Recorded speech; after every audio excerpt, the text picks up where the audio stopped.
Hi YouTube, this is Mrlubufu here with a deck tech or a deck analysis or whatever you want to call it for one of my standard decks. This is, I will warn you, a very, very bad deck. The thing is, no one expects it. So if you're going to a place that isn't planned for this or they don't have certain sideboard cards, it does pretty well. I mean, I've been to 2 standard tournaments with it, got a first and a tied for second with it, just because people didn't know what to expect. And this is just an update from Besieged, so you'll notice some cards from there. So to begin with, just for basic land, well, this is Infect deck in case I haven't said it. The title will tell you. 11 swamps and 15 forests. I'll put the deck list in the description bar. So the whole point of the deck is, if you were linked here from my opening packs video, is you start out with a little guy, you swing, and it gets really big really quick. So for creatures, there are 4 Ichor Clawmere,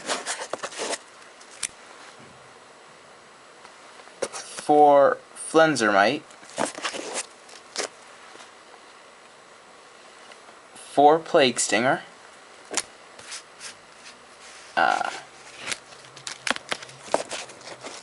3 Hand of the Praetors, a Putrefax, and a Skithiryx the Blight Dragon. There should be more of those, but got scammed and all that kind of stuff. Anyway, so as I said, the whole point is to have little guys and they get really big. So the rest of the deck, which is probably a good third of the deck, is all based around pump spells.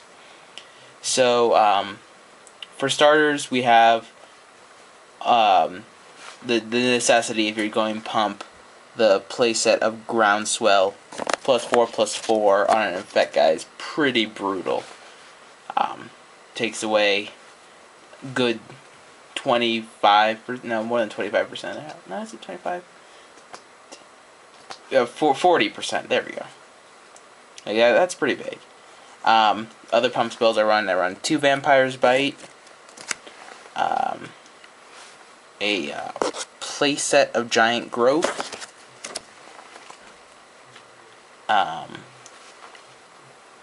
3 Praise Vengeance,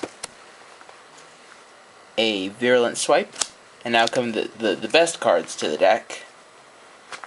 The playset of Unnatural Predation, +1/+1 and Trample, and then 3 Livewire Lash. So basically what ends up happening is on turn 3, you'll have a little 2-drop out, whether it be Ichor Clawmere, Flenzermite, or Plague Stinger.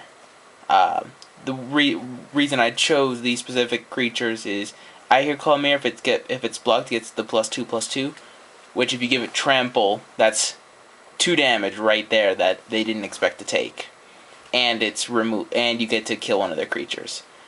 Plague Stinger, the evasion for flying is simple, and then the Flenzermite, well, I mean, if you end up swinging with probably like an 8/8 or a 9/9 on turn 3, that's gaining 8 life and puts you that much farther ahead from every other deck that's trying to beat you down. The Livewire Lashes are pretty useful too, because the equipped creature gets +2/+0, which is already not bad to begin with. I mean, for 4, that's kind of meh. But the big thing is, whenever this creature becomes the target of a spell, the creature deals 2 damage to target creature or player. Which means you put the Livewire Lash onto a Flenzermite, for example. Then you start playing spells. Like if you attack, like it depends what sort of situation you're in. Like if they're tapped out and they have cheap creatures to chump block, you can play a, let's say, Groundswell, give Flenzermite +4/+4, and deal 2 Infect damage to one of the creatures, or their only chump blocker. Then they have nothing to block your, without any other pump spells, 7/5 Infect lifelink. That's pretty good. Then, let's say you're getting to the late game. I've had this one happen too. I mean, there was a game where I had no cards in hand. I was playing White Quest, playing against White Quest. I had an Ichor Claw Mirror and a Livewire Lash. He had a Glinthawk with Sword of Body and Mind, Sword of Feast and Famine, Argentum Armor, and 6 0-cost artifacts between Memnite and Ornithopters. And he was at 9 poison and I was at 10 life, so I was dead next turn. I had no cards in hand, so basically I had to draw a pump spell, because otherwise I had no outs, because he would just chump block always. But with Livewire Lash on it, I just needed to play a spell on my Ichor Claw Mirror, and then I won. And that's actually what happened. That's how I beat the White Quest deck in a pretty epic game too. So most of this time, this deck gets a pretty. You get 7 or 8 poison counters on turn 3, and from there it's pretty cruising. They pretty much have to chump from then on, which is pretty nice because you generally get the removal.